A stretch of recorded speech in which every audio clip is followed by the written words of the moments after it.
আসসালামু আলাইকুম। কেমন আছেন সবাই? এই ভিডিওতে আমি আপনাদেরকে দেখাবো হোস্টাসি থেকে রিসেলার নেওয়ার পর আপনার রিসেলারটি অ্যাক্টিভ হওয়ার পর আপনি কিভাবে এপিআই এর মাধ্যমে আপনার WHMCS এর মডিউলটা অ্যাক্টিভ করবেন। এটার জন্য আপনি ডোমেইন রিসেলারে চলে যাবেন। তারপর এখান থেকে এপিআই অ্যাক্সেস এ চলে যাবেন। তারপর আপনি এখানে আপনার আইপিটা দিয়ে দিবেন আর জেনারেট কি এটাতে ক্লিক করবেন। এখানে আপনার এপিআই কি জেনারেট হবে আর এপিআই সিক্রেট জেনারেট হবে, দুটোটা জিনিস আপনি সেভ করে রাখবেন। আর এখান থেকে মডিউলটা ডাউনলোড করবেন, ডাউনলোড মডিউল এটা ডাউনলোড দিবেন। WHMCS এর জন্য এটা ডাউনলোড হয়ে গেছে। তারপর আপনি চলে যাবেন আপনার সি প্যানেলে। আপনার সি প্যানেলে যাবেন, পাবলিক HTML এ বা আপনার ডোমেনটা যেখানে রাখা সেখানে যাবেন। তারপর যাবেন মডিউলসে। মডিউলস থেকে যাবেন এই রেজিস্টার। তো রেজিস্টারে আসার পর আপনি আপলোডে যাবেন, মডিউলটা এখানে আপলোড করে দিবেন।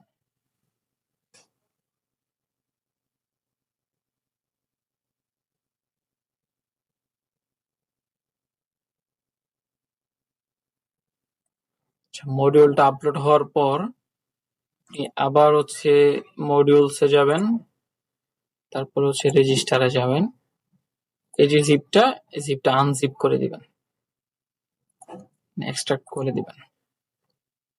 আচ্ছা, তারপর আপনি চলে যাবেন আপনার WHMCS এ, সিস্টেম সেটিং, সেখান থেকে যাবেন রেজিস্টার, এই যে ডোমেইন রেজিস্টার। আচ্ছা, এখানে আসার পর আপনি দেখবেন যে হোস্টাসির যে ডোমেইন রিসেলারটা আছে মডিউলটা, এটা কিন্তু চলে আসছে। তো এখানে করবেন আপনি অ্যাক্টিভ। আচ্ছা, অ্যাক্টিভ করার পর এটা অটোমেটিক খুলে যাবে, অথবা যদি না খুলে তাই কনফিগারেশনে ক্লিক করলে এটা চলে আসবে। তো এখানে আপনি দিবেন, এখানে এই যে আপনার এপিআই কিটা ক্রিয়েট হয়েছে, এপিআই কিটা কপি করবেন, এখানে পেস্ট করবেন। তারপরে যে এপিআই সিক্রেটটা এটা কপি করবেন, এখানে এপিআই সিক্রেট এটাকে পেস্ট করে দিবেন। তারপরে সেভ চেঞ্জ দিয়ে দিবেন। আপনার মডিউল ডান। এখন আপনি যখন আপনার অ্যাকাউন্টে অ্যাড ফান্ড করে রাখবেন, আপনার অ্যাকাউন্টে যদি ফান্ড থাকে, আপনার কাস্টমার যখন অর্ডার করবে, এটা অটোমেটিক হোস্টাসি থেকে আপনার ডোমেনটা বাই হয়ে যাবে।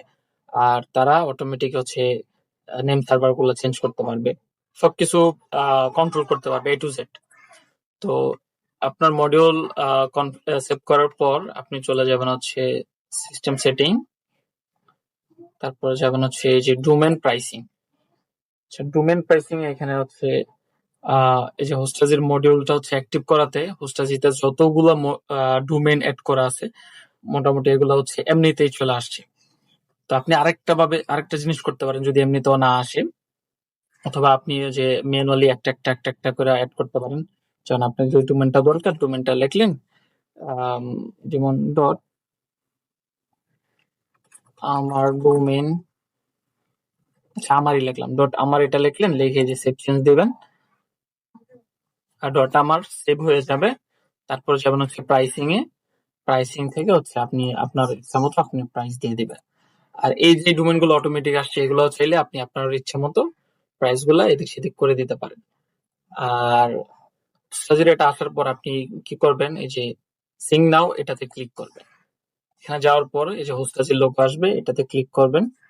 তারপর আপনি আপনার ডোমেন গুলোতে কতটুকু প্রফিট করতে চান, যেমন হোস্টাসিতে একটা ডোমেন দেওয়া আছে 200 টাকা, আপনি এটাতে 20% প্রফিট করতে চান, 20%, 10%, 15% আপনার মানে অনুযায়ী আপনি এটা পার্সেন্টেজ দিবেন।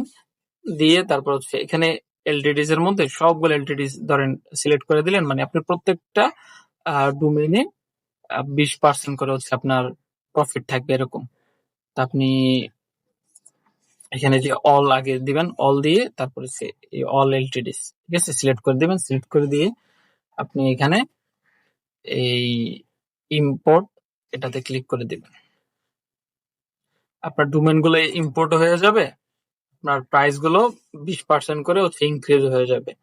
যেমন আপনার হোস্টাসিতে প্রাইস হলো 180, আর আপনার সার্ভার থাকলো 216 টাকা, মানে 20% আপনি এখানে প্রফিট মার্জিন করতে পারবেন অটোমেটিক। আপনার কোনো হ্যাসেল নাই, বৈশা বৈশা একটা একটা একটা একটা করে ডোমেন আপনি অ্যাড করবেন, প্রাইজিং অ্যাড করবেন, এর কোনো প্রয়োজন নাই। আর এখানে হচ্ছে অটো রেজিস্ট্রেশনের জন্য আপনি এখানে আইসা এই যে ডোমেন রিসেলার, এটা অবশ্যই রেজিস্টারটা ধরাই দিবেন, প্রত্যেকটা ডোমেনে এটা ধরাই দিবেন। তখন হচ্ছে আপনার কাস্টমার যখন ডোমেন অর্ডার করবে এটা অটোমেটিক রেজিস্ট্রেশন হয়ে যাবে। এটা ধরাই দিয়া তারপর হচ্ছে এখানে সেভ চেঞ্জ দিয়ে দিবেন। তো ধন্যবাদ। আর যদি আপনাদের অন্য কোনো ইস্যু থাকে বা প্রবলেম থাকে আমাদের সাথে সরাসরি যোগাযোগ করবেন, তাহলে হবে। আর অনেক সময় হচ্ছে ডোমেন গুলো যেহেতু অটো সিং হয়ে যায়, সেক্ষেত্রে হচ্ছে এটা অনেক সময় ধরানোর প্রয়োজন পড়ে না, তারপরেও ধরাই দিবেন। ঠিক আছে, ধন্যবাদ।